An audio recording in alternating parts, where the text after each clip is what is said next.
Carissa duduk di tepi ranjangnya, menatap kalender di dinding. Lebaran tinggal seminggu lagi, tapi ia belum punya baju baru. Ia tahu kondisi keuangan ibunya sedang sulit, jadi ia tidak berani meminta. Namun, di hatinya, ia tetap berharap. Carissa duduk di kamar kecilnya, mengenakan baju tidur lusuh. Matanya menerawang ke kalender yang menempel di dinding, sementara cahaya senja masuk dari jendela. Menjelang Lebaran, Carissa hanya bisa menatap kalender. Ia tahu ibunya kesulitan, tapi hatinya tetap menyimpan harapan. Ibunya, Bu Rina, bekerja sebagai penjahit rumahan. Setiap hari, ia menerima pesanan menjahit dari para tetangga. Tangannya terus bergerak, menjahit dengan teliti, meskipun matanya terlihat lelah. Bu Rina duduk di depan mesin jahit tua, tumpukan kain berada di sampingnya. Wajahnya lelah, tapi tetap berusaha menyelesaikan pekerjaannya. Bu Rina, Ibu Carissa, tak kenal lelah, tangannya menjahit tanpa henti, berharap ada sedikit rezeki untuk kebahagiaan putrinya. Saat makan malam, Carissa memberanikan diri bertanya, "Bu, apakah aku bisa punya baju baru tahun ini?" Ibunya tersenyum samar. "Kita lihat nanti ya, Nak," jawabnya, sambil mengelus kepala Carissa dengan lembut. Carissa dan ibunya duduk di lantai dapur sederhana, makan bersama dengan lauk sederhana. Wajah Carissa penuh harap, sementara ibunya tersenyum dengan tatapan sendu. Dengan hati-hati, Carissa bertanya. Ibunya tersenyum, tapi di balik senyum itu, ada sesuatu yang ia sembunyikan. Malam itu, setelah Carissa tidur, Bu Rina mengambil sehelai kain yang sudah lama disimpannya. Ia mulai menjahit dengan penuh cinta. Di kamar yang diterangi lampu kecil, Bu Rina duduk di depan mesin jahitnya. Di tangannya, ada kain berwarna lembut, dan wajahnya penuh konsentrasi.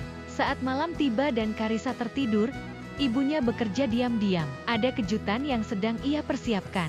Dalam tidurnya, Carissa bermimpi mengenakan baju lebaran yang indah. Ia tersenyum dalam tidur, tanpa tahu bahwa ibunya sedang mewujudkan mimpinya. Carissa tidur nyenyak dengan senyum kecil di wajahnya. Di samping ranjangnya, ibunya menjahit dengan penuh kasih sayang. Carissa bermimpi indah, tapi ia tak tahu bahwa mimpinya sedang dijahit oleh tangan penuh kasih ibunya. Hari-hari berikutnya, Bu Rina bekerja lebih keras. Selain menerima pesanan, ia menyempatkan waktu untuk menyelesaikan baju Carissa. Tangan Bu Rina terlihat sedang menjahit baju dengan teliti. Mesin jahit tua bekerja terus, sementara keringat mengalir di dahinya. Setiap jahitan adalah bukti kasih sayang. Tak peduli seberapa lelah, Bu Rina tetap melanjutkan. Carissa mulai curiga karena ibunya sering begadang.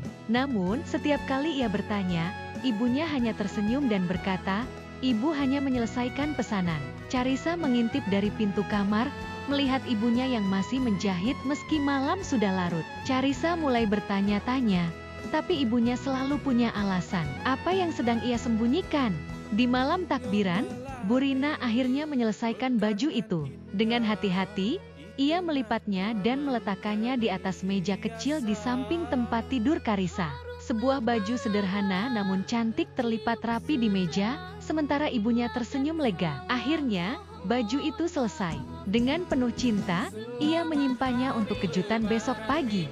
Saat fajar menyingsing, Carissa bangun dan terkejut melihat baju baru di samping tempat tidurnya. Matanya membesar, hatinya penuh kebahagiaan. Carissa duduk di ranjangnya, memegang baju dengan mata berbinar-binar. Carissa tak percaya. Sebuah keajaiban kecil terjadi di pagi Lebaran. Carissa segera berlari memeluk ibunya. "Terima kasih, Bu, ini baju terindah yang pernah aku punya," katanya dengan mata berkaca-kaca. Carissa memeluk ibunya erat, sementara Bu Rina tersenyum dengan mata berkaca-kaca. Dalam pelukan itu, ada rasa syukur, cinta, dan kebahagiaan yang tak terucapkan. Carissa mengenakan baju itu dengan bangga. Meskipun sederhana, ia merasa seperti putri raja. Carissa berjalan keluar rumah dengan baju barunya, tersenyum lebar, siap menuju masjid. Baju itu mungkin tak mahal, tapi bagi Carissa, itu adalah hadiah paling berharga. Di masjid, teman-temannya memuji baju Carissa. "Bajumu bagus, siapa yang membelikan?" tanya salah satu temannya. Carissa tersenyum bangga saat berbicara dengan teman-temannya di halaman masjid. Dengan bangga, Carissa menjawab pertanyaan teman-temannya. Ia tahu siapa yang membuatnya spesial. Setelah sholat, Carissa dan ibunya menikmati ketupat dan opor ayam sederhana, tapi terasa lebih lezat dari biasanya. Carissa dan ibunya duduk bersama, menikmati makanan dengan penuh kebahagiaan. Lebaran kali ini lebih istimewa, bukan karena makanan, tapi karena cinta yang menyertai. Carissa sadar, baju baru bukanlah yang terpenting. Yang lebih berharga adalah cinta dan pengorbanan ibunya. Carissa duduk di teras rumah, tersenyum sambil memandangi ibunya yang sedang merapikan rumah. Lebaran kali ini mengajarkan Carissa sesuatu yang lebih besar. Arti kasih sayang seorang ibu. Sebelum tidur, Carissa kembali memeluk ibunya. "Aku sayang ibu," bisiknya. Bu Rina tersenyum dan membalas, "Ibu juga sayang kamu, Nak." Carissa dan ibunya berpelukan erat di kamar mereka yang sederhana. Dalam pelukan hangat itu, Carissa merasa lengkap, karena baju lebaran terbaik adalah cinta ibunya.